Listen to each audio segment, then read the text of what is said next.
Hello, I'm Dr. Scott Wadier. And I'm Tommy Welling, and you're listening to the Fasting for Life podcast. This podcast is about using fasting as a tool to regain your health, achieve ultimate wellness, and live the life you truly deserve. Each episode is a short conversation on a single topic with immediate actionable steps. We cover everything from fat loss and health and wellness to the science of lifestyle design.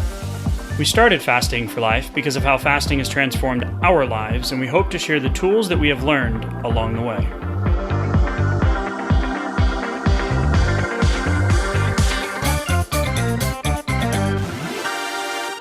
Hey everyone, welcome to the Fasting for Life podcast. My name is Dr. Scott Wadier. I'm here as always with my good friend and colleague, Tommy Welling. Good afternoon to you, sir. Hey, Scott, how are you? Doing great. We're going to hop into a pretty awesome topic tonight, one that hits home with me. We're going to talk about whey protein and its effect on insulin and blood sugar, and why we believe that this is something that is not necessary in today's world where people are trying to lose weight and increase their lean body mass to regain health. What do you think?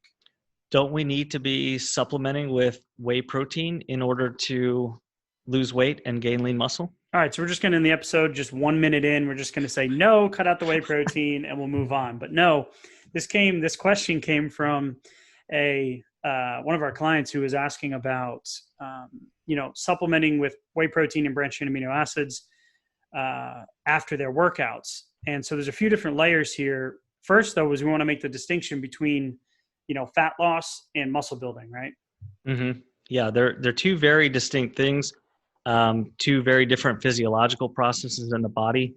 And I feel like there's a history we start to link these two things together, usually early on in our lives when we need to eat less, move more, eat better, go to the gym, work out more. And, the two get linked and that's fine. They're both part of a healthy lifestyle, but at the same time, they're very different goals and different things that are happening in the body. And sometimes the overlap can actually be detrimental where we're trying to pursue both in the wrong ways and we may not be getting the results that we want on either side. And there's some numbers we're going to share in just a second from a couple of research articles that we'll pin in the notes. But it's really looking at, like you just said, those two processes being different. So sometimes there's things that you're not realizing that are happening. And whey protein is one of those things where when you look at the percentage spikes when whey is included in a meal, the numbers are crazy how much insulin actually gets spiked, but it doesn't necessarily show up in the blood sugar side of things, which is really where most people look. So if your blood sugar numbers are normal, then okay, well, you don't have diabetes, you don't have an insulin problem. Well, that was me for decades. And for a lot of people that are having trouble losing weight, keeping it off, or kind of yo-yoing, is that, we have to look at insulin, which is the cause of the weight gain or the lack of your body's ability to burn off the fat. So the numbers are pretty shocking. Yeah, and the insulin, like you're alluding to, is sometimes the man behind the curtain, where we can see the A1C, our long-term blood glucose levels and how they're tracking. We can easily measure our glucose, but it's a very deliberate, specific thing to look at our insulin levels and do a fasting insulin test. So that's the secondary player that comes along years and decades later. So if we have an insulin problem and whey protein is spiking that insulin, that's a big issue and one you may not realize at all because the sugars aren't moving. And so when we look at just to make sure we hit home with that is, when you take whey protein, which this hurts my heart to say because I did it for so many years, but whey protein spikes insulin high, right? But can consequently result in a lower blood sugar. So that sounds good to most people, like, oh, my blood sugar is low. Well, if blood sugar were the cause and the problem, then that would be great. Blood sugar is the effect. Yeah. Insulin is the gatekeeper. Insulin resistance, prediabetes, metabolic syndrome, type 2 diabetes, cardiometabolic issues, heart problems later in life. So diabetes and the blood sugar issues are not a blood sugar problem. They're an insulin problem. So if we're looking at burning fat, decreasing our body fat, increasing our lean muscle tissue. So using whey protein would actually be contributing to our body's inability to burn fat. And then it would cause the insulin to spike, where then our body would go into storage mode. So really, when we look at whey protein, getting it from a food, let's make it simple, right? Getting it from a whole food source.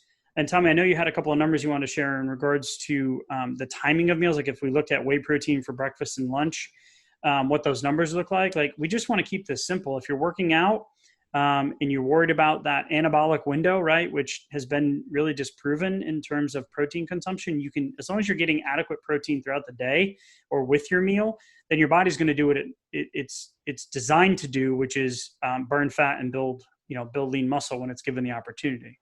Yeah. And as far as the specific numbers go, one study found over a 30% increased insulin spike after a breakfast supplementation with whey protein. And the same study found almost a 60% spike in insulin over and above with whey protein supplementation. So 160%, 157% of your insulin spike happening just from intaking the same calories, but with a whey protein supplement. I mean, and that's exactly what we're trying to avoid, what we're fighting against, what we're combating with fasting. So I mean, that's a direct step backwards from your fasting goals and what you've been doing. Even if you've been on a longer fast and then you work out and you're feeling great and you're working towards your lean muscle goals, that's great. But to supplement with the whey and have an unnecessary huge increase in your insulin spike, that's a very, very bad thing. That's what we want to avoid.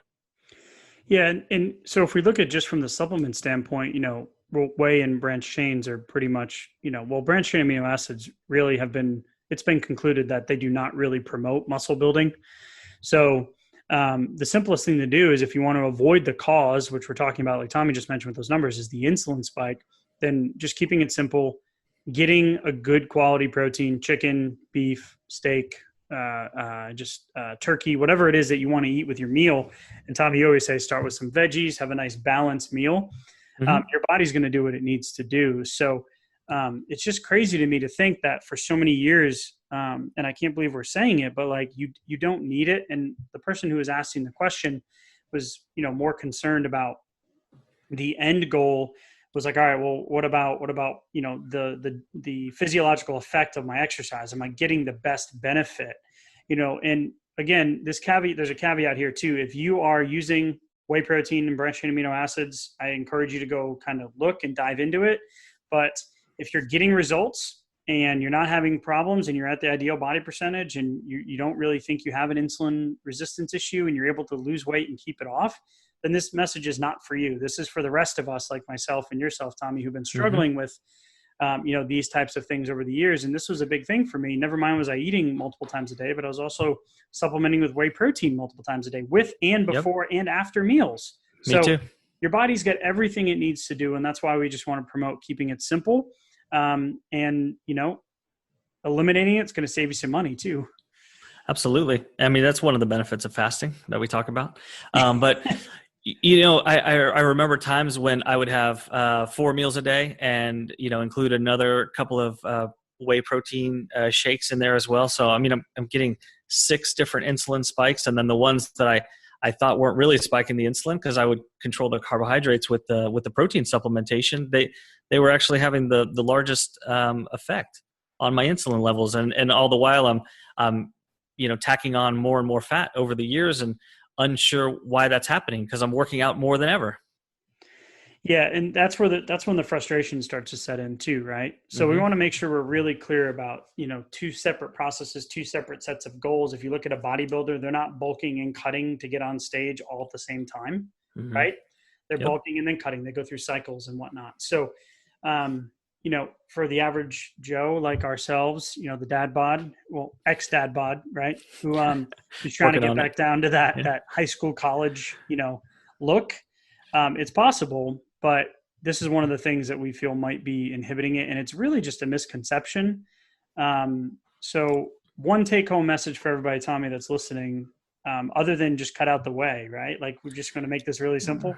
Yeah.